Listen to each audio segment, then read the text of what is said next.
Bonjour à tous et bienvenue dans cette nouvelle édition du journal de 8 Mont-Blanc.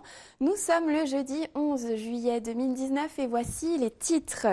Le salon du véhicule électrique a démarré ce jeudi à Val d'Isère. 130 marques sont réunies pendant 4 jours. 20 000 mètres carrés de surface d'exposition ont été installés sur la plaine de la Daille. 15 000 visiteurs sont attendus pour cette 5e édition. Petit aperçu avec Emmanuel Jaude. Et puis en Haute-Savoie, 8000 personnes âgées ou en situation de handicap bénéficient du service de téléalarme. Le dispositif existe depuis près de 30 ans. Nous verrons un reportage d'Alex Boucher. Électrique à l'honneur sur la plaine de la Daille. Ce matin s'est ouvert la 5e édition du Salon du véhicule électrique et hybride de Val d'Isère. Un événement qui a su s'imposer comme une date incontournable pour de nombreux constructeurs. Ils espèrent booster leurs ventes et surfer sur la vague de la mobilité douce. Visite du salon avec Emmanuel Jaude.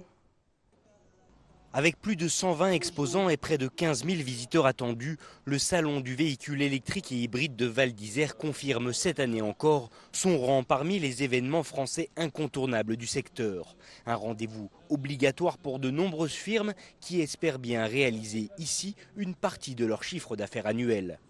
La présence ici, elle est obligatoire vis-à-vis du secteur, du marché, du pouvoir d'achat aussi, du dynamisme du territoire, parce qu'on est sur un territoire qui est particulièrement à l'écoute de la mobilité, on va dire, urbaine, de tout ce qui est nouveaux moyens de déplacement, pas forcément que sur la partie loisirs, mais aussi sur la partie un petit peu mobilité quotidienne, donc c'est vrai que c'est intéressant aussi. Avec la notoriété grandissante du salon, de plus en plus d'exposants se joignent donc à la fête, faisant de ce rendez-vous un incontournable de la saison estivale de la station savoyarde. Il est évident que sans les constructeurs, sans la présence des principaux constructeurs, le salon n'existerait pas. Et donc c'est vraiment une preuve de la part du marché de l'automobile et du marché du cycle que le salon a tout à fait sa place en France. D'ailleurs, bien au-delà de la perspective de vente, c'est l'image même des marques qui est soignée ici. Grâce à des parcours pour 2 ou 4 roues, ainsi que la montée du col de l'Iseran, toute proche, de grands noms de l'automobile, de la moto et du vélo misent sur cette communication de premier ordre pour rappeler les atouts de la propulsion électrique. Les capacités technologiques de franchissement restent exactement les mêmes. D'ailleurs, on vous invite clairement à tester ce qu'on a mis en place ici pour les visiteurs du salon, à savoir sur ce que vous voyez derrière, un petit exercice de franchissement sur un Range Rover Sport hybride et un Range Rover aussi complètement hybride. Et donc les capacités sont conservées totalement. Le salon du véhicule électrique et hybride se poursuivra jusqu'à ce dimanche et compte bien d'ici là franchir un nouveau cap, tant sur la fréquentation que sur le nombre de tests réalisés. Mobilité toujours avec le bassin lémanique qui s'apprête à vivre sa révolution en matière de transport. Le Léman Express accueillera son premier passager le 15 décembre. Le jour même, la ligne 17 du futur tramway reliant le centre-ville de Genève à Annemasse transportera lui aussi son premier passager. Jean-Paul Crespy s'est rendu sur le chantier de cette future ligne pour en dresser l'état des lieux à 200 jours de son lancement. Reportage. De la douane de Moine-Sula au parc Montessuie, le chantier du tram Annemasse-Genève, dont les premiers coups de pioche ont été donnés le 30 janvier 2017, touche à sa fin. Depuis fin mai, les rails ont pris place sur l'ensemble du parcours de la première phase de sa réalisation. À la douane de Moine-Sula, lieu de raccordement avec le réseau genevois, les rails sont posés. À l'autre extrémité de la ligne, sur le secteur Baron de Louet, le terminus provisoire, la voirie définitive est en cours de réalisation et les travaux s'achèveront fin août pour laisser place aux premiers essais de roulage. Les 100 derniers jours, ils vont principalement être consacrés aux essais. Et puis le dernier mois, ça va être ce qu'on appelle la marche à blanc. Ça permettra d'avoir les trams tels qu'ils vont circuler définitivement, donc avec la même cadence, mais personne ne montera dedans. C'est vraiment pour tester que tout fonctionne. Et puis une fois que tout a été vérifié, validé par notre organisme de sécurité, eh bien, il peut soumettre son rapport à la préfecture qui nous donnera l'arrêté pour permettre au tram de rouler. Le tram Annemasse-Genève s'affiche comme une desserte fine des zones d'habitat et une offre complémentaire au Léman Express. Il desservira 7 stations sur les communes d'Ambilly, Annemasse et Gaillard sur un tracé de 3,3 km. Un tracé embelli par différents aménagements réalisés par les communes traversées, des aménagements urbains eux aussi en cours de réalisation. On en a vraiment profité pour embellir, oui. Ça a modifié complètement l'image de la ville. Déjà rien que par l'arrivée du gazon en ville, ça a apporté une ouverture dans l'espace qu'on n'avait absolument pas avant, qui est vraiment une opportunité pour la ville, pour les communes que le tram traverse. Ça travaille sur l'ensemble de l'espace urbain. Sur un parcours qui lui est réservé, de la frontière à son terminus, le trajet se fera en 11 minutes à une vitesse moyenne de 17 km/h. Il permettra de relier les centres-villes d'Annemasse et de Genève en 25 minutes. À sa mise en service le 15 décembre 2019, il est prévu un tram toutes les 8 minutes. L'ensemble du projet, avec un terminus au lycée des Glières, représente à ce jour un coût de 85 millions d'euros pour Annemasse Agglo et ses partenaires. Les fresques murales des Ilettes sont de retour en Haute-Savoie. Elles ont passé 4 ans en restauration au Centre d'études des peintures murales de Soissons dans les Hauts-de-France.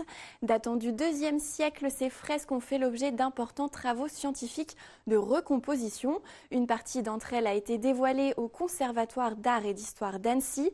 Une grande exposition aura lieu du 28 novembre 2019 au 23 mars 2020. On écoute l'une des archéologues du projet et Laure Tonley-Bazaille, vice-présidente du conseil départemental de Haute-Savoie, au micro de Sébastien Germain. C'est toujours émouvant, enfin, on a une certaine émotion quand même quand on pense que ces pièces ont été réalisées au 2e et 3e siècle après Jésus-Christ, donc bientôt ça fera 2000 ans qu'elles ont été faites, donc c'est toujours beaucoup d'émotions. Et puis c'est la volonté de ne pas garder ces éléments dans des réserves qui seraient accessibles aux seuls spécialistes, aux chercheurs, mais vraiment de faire découvrir aux Savoyards ce patrimoine et de leur expliquer où il a été découvert, dans quelles conditions et ce que ça nous renseigne sur l'histoire de notre territoire. C'est permettre à tous les Hauts-Savoyards, quel que soit leur niveau de compréhension de notre passé historique, de comprendre quelle a été la vie sur notre territoire les siècles passés, que ce soit sous l'Antiquité, sous le Moyen-Âge, au Moyen-Âge ou sous des périodes plus récentes. C'était surtout un échange scientifique et humain qui a été très intéressant parce qu'on s'est mis autour d'une table, un groupe de personnes, des archéologues, des conservateurs, des gestionnaires des collections, dont l'objectif était de discuter comment on va conditionner les panneaux, les caisses, comment on va restituer ce patrimoine au public. Et c'était très passionnant pour nous de discuter comment on va mettre les décors, comment on va restituer les couleurs au public pour ne pas rendre quelque chose de très interprété. On va dire comme ça. Focus sur un dispositif qui peut sauver des vies. Le système de téléalarme existe depuis près de 30 ans en Haute-Savoie. Ce jeudi matin, le 8 millième abonné était invité à visiter les locaux du service départemental d'incendie et de secours à Métais. C'est là qu'est implantée l'équipe de gestion de ce dispositif. Et à cette occasion, nous sommes allés à la rencontre des personnes qui bénéficient de ce service. C'est un reportage d'Alex Boucher. Bonjour, service téléalarme. Est-ce que tout va bien ? 24 heures sur 24 et 7 jours sur 7. Les appels sont reçus ici, dans la centrale de traitement à Métais. C'est un système quasi unique en France qui permet un soutien nécessaire aux personnes âgées ou en situation de handicap.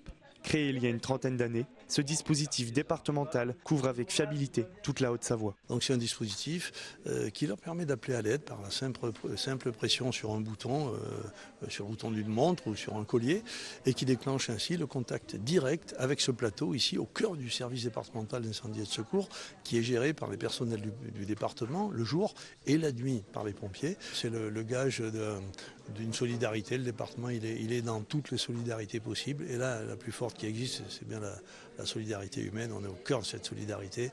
La démonstration est faite ici sur ce plateau cet après-midi.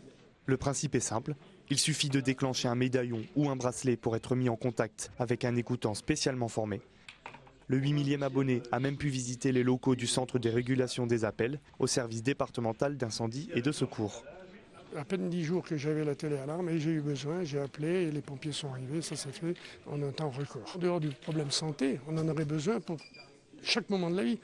Un accident, un feu, un voyou, un cambrioleur et tout, un bouton où on appuie et toutes nos coordonnées sont déjà sur place et on va directement chez vous, on sait qui appelle, on sait où j'habite, on sait où je suis. Je le préconise à tout le monde, oui. Voilà. Et ceux qui ne pensent pas que ce soit nécessaire, c'est parce qu'ils n'en ont jamais eu besoin. Et quand on en a besoin une fois, on se dit oh, c'est vachement bien. Apparu il y a 30 ans, le service de téléalarme ne cesse d'évoluer. Alerte ! Alerte. Aboie. Aboie. Ici, c'est le chien lui-même qui va alerter le centre de traitement des appels. Pour cette femme qui fait occasionnellement des crises d'épilepsie, cette méthode est devenue essentielle. Le chien d'assistance m'apporte beaucoup dans mon quotidien, dont également du déclenchement du téléalarme quand je ne peux pas, quand je suis en crise d'épilepsie ou si je viens à chuter. Donc c'est vrai que c'est un très bon avantage au niveau de la téléalarme parce que ça permet d'alerter les secours très rapidement et donc d'avoir une assistance très rapide quand j'ai personne à la maison. L'abonnement au téléalarme coûte 20 € par mois. Il peut être remboursé au titre d'une allocation personnalisée d'autonomie par des mutuelles ou des caisses de retraite. Des images impressionnantes à présent, celle d'un incendie qui s'est déclenché en fin d'après-midi dans l'usine Ferroglobe à la Léchère près de Moutier en Savoie. Les importants nuages de fumée ont entraîné la mobilisation de nombreuses équipes de pompiers. Emmanuel Jaude a pu capter quelques images. L'alerte a été donnée aux alentours de 16 h. Tout le personnel a été évacué. Les routes ont été barrées. Pour le moment, aucune information sur les causes de l'incendie n'a été communiquée. Avant de vous quitter, nous adressons toutes nos félicitations aux collégiens qui ont obtenu leur diplôme national du brevet. En Pays de Savoie, plus de 13 000 candidats ont été admis pour cette session 2019. Le taux de réussite est de 87 % en Savoie, 88 % en Haute-Savoie. C'est la fin de cette édition. Merci de votre fidélité à 8 Mont Blanc. Merci à toute l'équipe. Seb, je te laisse conclure. Passez une très belle soirée et à bientôt.